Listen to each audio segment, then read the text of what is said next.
Hi, I don't think there may be anything very useful for you in this video. This is really a sort of catch up for me to show where I'm up to, because I wanted to film this actual build as I went along for my own records. But I'll show you a couple of things in case there's anything we haven't spoken about or that's of interest to you. For instance, this paint, this masonry paint, is just a case of picking any colour paint that you like and you mix some white sand in to as much grittiness as you want. It's as simple as that. You can buy masonry paint tester pots, but they're quite expensive, they're limited in colours, and quite often, like me, you've actually got some paint left over from something else, which I had for this one. The doorway has been painted to look like stone around the outside, with the inner wooden edge painted with a semi-gloss. I'm actually using my usual Cooper & Olb shades, shed paint that I like, because it doesn't get too big a gloss on it. The steps, I started initially by thinking anything that was going to be flagstone would just be painted grey, because I honestly couldn't think of a way of doing flagstones, because the brick I use on the house, the Versti bricks, they don't do sort of paving stone looking stones in that material. And if I added their real stone pieces that Richard Stacey does, it would make the front of it really, really heavy, even more weight on it. So I didn't want to do that. But between painting everything grey like that, including the front steps, I then thought, how about if I just buy some printed paper, but then cut it up and stick it on? And I actually think it works very well. So there's the front steps done. Over here is the paper. It is a Richard Stacey paper, but I mean anybody do for you, I'm sure. This is called Ashlar Stone Block. It's a nice quality paper and a nice quality print. It's a matte sort of print with quite a heavyweight paper. So all I've done is then cut up the pieces individually into blocks, and in the case of doing the steps, it was a case of just cutting them again and again to make them fit. You just fold it over with your thumb and find where you want to put the creases and make it fit. I always, when I'm using paper in a doll's house and sticking any paper on in a doll's house, I always use this, which is board and overlap adhesive. This isn't any particular make that I favour. I just buy the cheapest I can find whenever I'm out and about and need some more. I've had that a very long time. That size lasts you ages. And I do all my wallpapering with it. And as I said, anything like this that I'm also going to be doing. I'm not stopping at just the steps. I'm not leaving the steps and grey paint. That would be a bit odd. I shall actually then be working along with these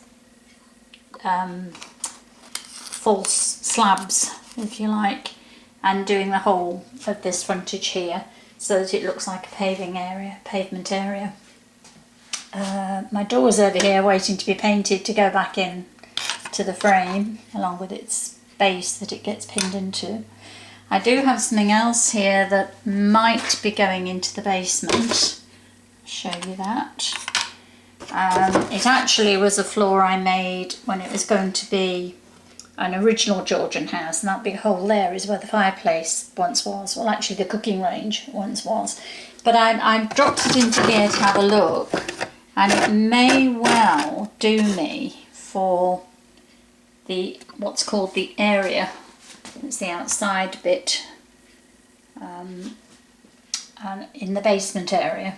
So I think I quite like that, and I think I will quite like that in contrast to having the paving slabs above, so that we've not got too much of the same thing going on. I was thinking of putting paving slabs down there, you see, but I think it's probably all a bit too much. So I may do that and then do a similar piece, obviously, for over on the other side. Don't think there's much else I can show you. These posts at the moment are still waiting to be painted. There's nothing in place. They're just standing around at the minute while I look at things and think about things. This is the ordinary plastic railing that you normally get with any doll's house kit, and it doesn't look too bad. And I have seen some people who have painted it up to look like old railing, people that are clever at doing that sort of weathering and aging effect. I'm not sure I'm any good at that. So I'm a bit debating about whether to spend an arm and a leg and have some proper railing made up in iron, or just stick to this. At the minute I think I'm quite happy with this. The other thing I do is that I finish off the tops of these areas here, because they all come like that. That's the normal process for these houses. But all you need to do is get yourself a piece of very ordinary strip wood. It's dead cheap. Go to B&Q and you get like 3 feet or more of it for 99 pence or 1.99 or something. It's very, very cheap, and I just keep it around for odds and ends. So all I've done is cut it to length, knocked off the corners, rounded them off a little bit so they're not quite so sharp, painted them, and they will eventually be stuck in place. And it just gives that little bit of finish to something, because in real life they would have a coping stone of some sort on top. In fact, I may very well take a file to those and rough the sand off them so that it's a smooth coping stone that will be in place. And there goes the third one. I'm not very good in the left hand, I must admit. So there's the third one, and there's the fourth one in place. It just gives it that little bit more of a finish. The outside window will go in like that, and you can see there is a little nip, a little edge here that's showing.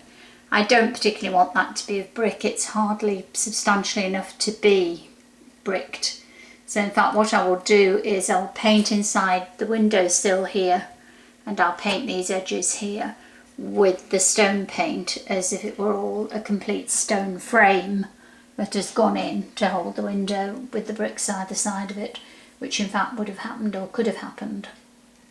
So that's where I'm up to. I'm pretty much getting closer and closer now to actually doing the Richard Stacey brickwork on the front of it, which I'll show you whenever I get around to doing that.